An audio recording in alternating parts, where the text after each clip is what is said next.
Hipertensi pada ibu hamil adalah kondisi di mana tekanan darah ibu hamil meningkat di atas batas normal, yaitu lebih dari 140/10 mmHg.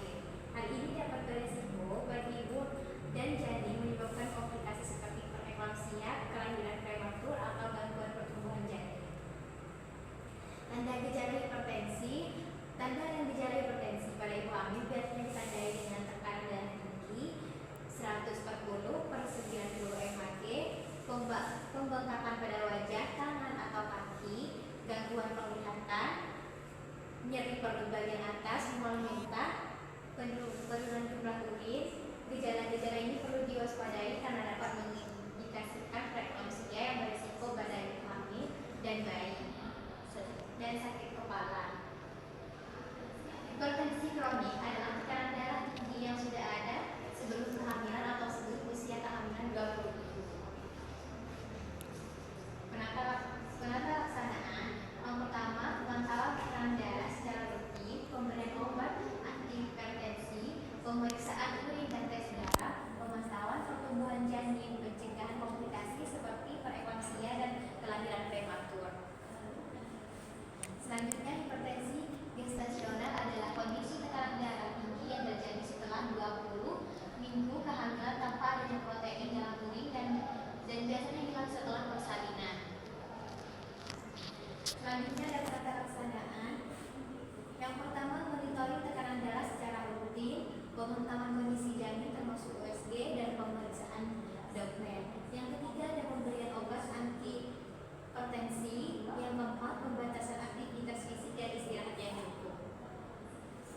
Selanjutnya ada preeklamsia. Pada ibu hamil adalah kondisi tekanan darah tinggi disertai kerusakan organ yang terjadi setelah 20 minggu dalam kehamilan. Faktor risiko tinggi: usia terlalu muda atau terlalu tua, kehamilan pertama, riwayat preeklamsia sebelumnya, obesitas, hipertensi, kronis, diabetes, gangguan ginjal, kehamilan kembar, dan riwayat keluarga preeklamsia. Selanjutnya, tanda gejala preeklamsia. Tanda dan gejala preeklamsia meliputi tekanan darah tinggi, protein dalam urin, pembengkakan pada tangan kaki atau wajah, sakit kepala berat, gangguan penglihatan, dan nyeri perut bagian atas. Selanjutnya, ada dampak preeklamsia. Dampaknya pada ibu hamil bisa mencakup kerusakan organ seperti ginjal dan hati, kejang, eklamsia atau stroke. Bagi janin, preeklamsia bisa menyebabkan pertumbuhan terhambat, kelahiran prematur, atau bahkan kematian. Penanganan yang cepat dan tepat sangat penting untuk mencegah komplikasi serius. Selanjutnya ada eklamsia.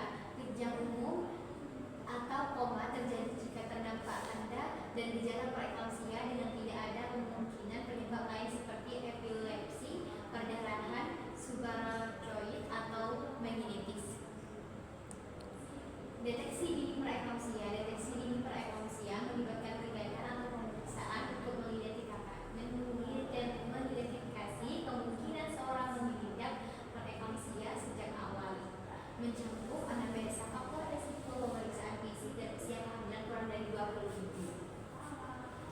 Selanjutnya ada metode screening, anamnesa, pemeriksaan tekanan darah, USG, Doppler, dan serum biomarker. Terima kasih. Baik, saya di sini akan melanjutkan presentasi saya yang berjudul perdarahan hamil tua. Definisi perdarahan hamil tua. Perdarahan hamil tua adalah perdarahan yang terjadi pada usia kehamilan lebih dari 20 minggu hingga menjelang persalinan. Perdarahan ini dapat terjadi akibat berbagai kondisi yang melibatkan plasenta, rahim, atau faktor lain yang dapat mempengaruhi keselamatan ibu dan janin. Klasifikasi perdarahan hamil tua. Perdarahan tua dapat dibagi menjadi beberapa jenis, antara lain plasenta previa, yang kedua plasenta. Plasenta yang letaknya abnormal. Plasenta dengan posisi abnormal pada bagian bawah rahim sehingga menutupi sebagian atas seluruh ostium uterin internum. Selanjutnya ada plasenta previa. Plasenta previa adalah kondisi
banyak, nyeri perut, signifikan, ada tanda distress janin.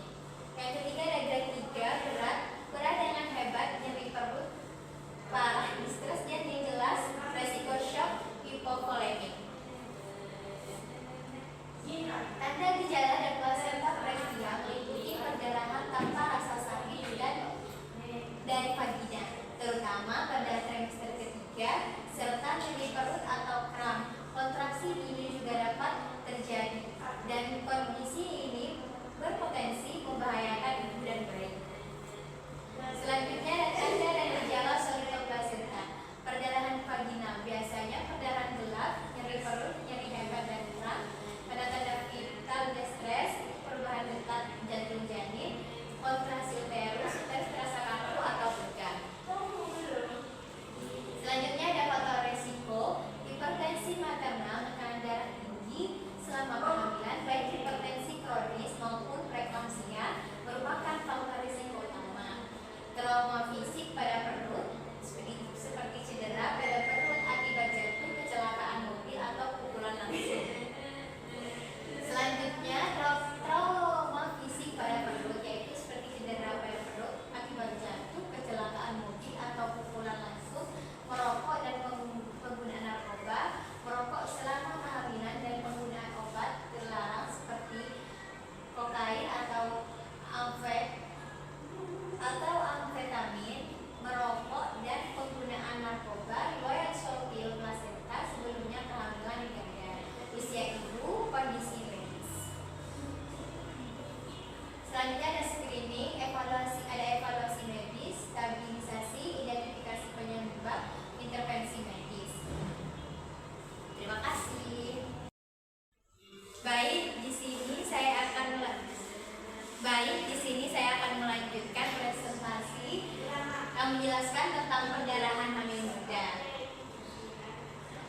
Definisinya adalah perdarahan darah muda adalah kondisi di mana darah yang keluar dari tubuh masih berwarna merah terang yang menunjukkan bahwa darah tersebut masih kaya oksigen dan belum teroksidasi. Biasanya terjadi pada awal perdarahan seperti saat luka baru atau menstruasi. Selanjutnya ada definisi abortus. Abortus adalah pemurnian atau pengukuran kehamilan sebelum janin dapat hidup di luar rahim, biasanya terjadi sebelum usia kehamilan 20 minggu atau berat janin kurang dari 500 gram.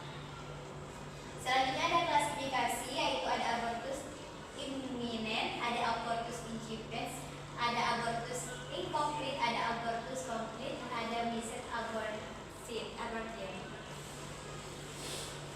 Selanjutnya ada klasifikasi. Yang pertama, abortus imminent adalah kondisi kehamilan yang menunjukkan tanda-tanda awal keguguran seperti perdarahan atau nyeri perut, namun janin masih dapat diselamatkan jika mendapatkan perawatan yang tepat.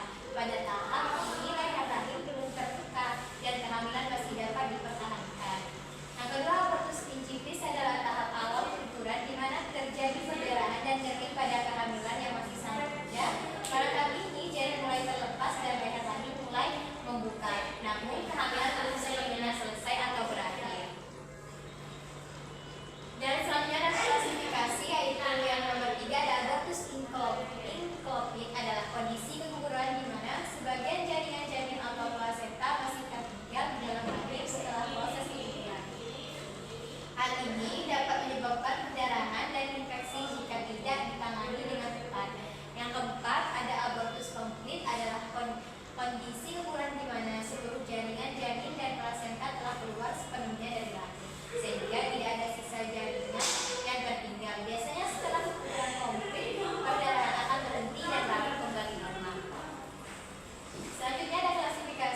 misoprostol bisa diberikan untuk membantu mengeluarkan jaringan kehamilan atau mengatasi infeksi. Selanjutnya ada KIT, yang mana KIT sendiri kehamilan ekotopik terganggu adalah kondisi di mana pembuahan terjadi di luar rahim, biasanya di tuba fallopi, dan berkembangnya janin mengancam kesehatan ibu. Kehamilan ini tidak dapat berlanjut dengan normal karena tuba fallopi tidak dapat menampung perkembangan janin yang dapat menyebabkan pecahnya tuba fallopi dan perdarahan hebat yang berpotensi mengancam nyawa ibu jika tidak segera ditangani. Selanjutnya ada klasifikasi. Yang pertama, kehamilan ekotopik tuba paling umum terjadi yaitu ketika pembuahan terjadi di tuba fallopi. Yang kedua ada kehamilan ekotopik ovarium, kehamilan terjadi di ovarium atau di induter. Yang ketiga ada kehamilan ekotopik abdominal, kehamilan berkembang di rongga perut di luar organ reproduksi. Yang keempat ada kehamilan ekotopik serviks, pembuahan terjadi di leher rahim serviks. Yang nomor 5 ada kehamilan ekotopik kornual, leher rahim serviks. Yang kelima kehamilan ekotopik kornual terjadi di bagian sudut rahim yang dekat dengan tuba fallopi. Selanjutnya ada tanda-tanda gejala. Yang pertama ada nyeri perut atau panggul. Yang kedua ada perdarahan vagina. Yang ketiga ada mual dan muntah. Yang keempat ada pusing atau pingsan. Yang kelima ada nyeri saat buang air besar atau buang air kecil. Selanjutnya ada screening. Anamnesis mengidentifikasi gejala seperti nyeri perut, terlambat haid, dan perdarahan vagina. Pemeriksaan fisik yaitu pemeriksaan tanda vital yang ditekan pada perut atau panggul dan melakukan pemeriksaan panggul. Selanjutnya ada mularidae dorsal.